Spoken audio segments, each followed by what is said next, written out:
आदिवासी नाबालिकार दुष्कर्म कर फेरार थिबा अभियुक्त को काबू करिछि पुलिस।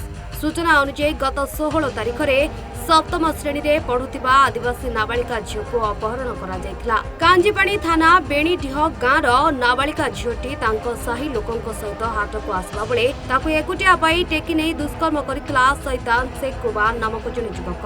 अभियुक्तଙ୍କ घर झारखंड पश्चिम सिंहभूमि जिला खारपुंस गाँव से 49 नंबर जातीय राजपथ बाराहा देवता ठारे एक चा दुकान करिसेंती। नाबालिकाटी को गुरुतर अवस्था परिवार लोके तेलकोई मेडिकल ले भर्ती करबा सह तेलकोई थाना रे अभियोग करिसेंती। पुलिस तदंत आरंभ करिछि सत हेले अभियुक्त फेरार मारिछि। केन्दुझर एसपी निर्देश क्रम में बड़बिला एसडीपीओ नेतृत्व में 5टी टीम दिन राति अभियुक्तों उपरे नजर रखिथिला। फल अभियुक्त को रविवार मयूरभंज जिला गिरफ्त करा जायछि। शेषे मयूरभंज जिला करंजिया रे अभियुक्त कृबान आत्मगोपन करथिबा बेले पुलिस ताकू सेठारु गिरफ्त करी कोर्ट चालाण करिछि। आगरु मध्य से कृबान नारे गो चालाण नै पुलिस केस रहितबा जणा पड़िछि।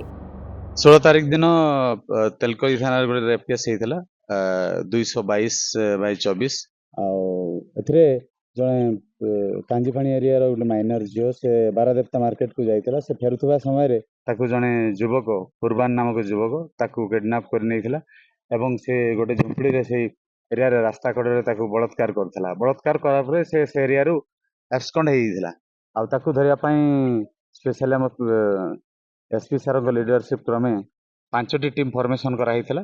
से टीम को आमर प्रियस छटराय एसडीपीओ बडबिल से लीड करते। से 2 जन इन्स्पेक्टर थे अविनाश परिड़ा आ विभत्स प्रधान ता सहित अन्य सब इन्स्पेक्टर आन्य स्टाफ भी थे। ये 5टी टीम फॉर्मेशन कराइला। दिन राति प्रयास करने आज अप्रिहेंड करागला। से एब्सकंड होगी करंजिया एरिया था। आज आम अप्रिहेंड करूँ आज फरवर्ड हम कोर्ट चलाण।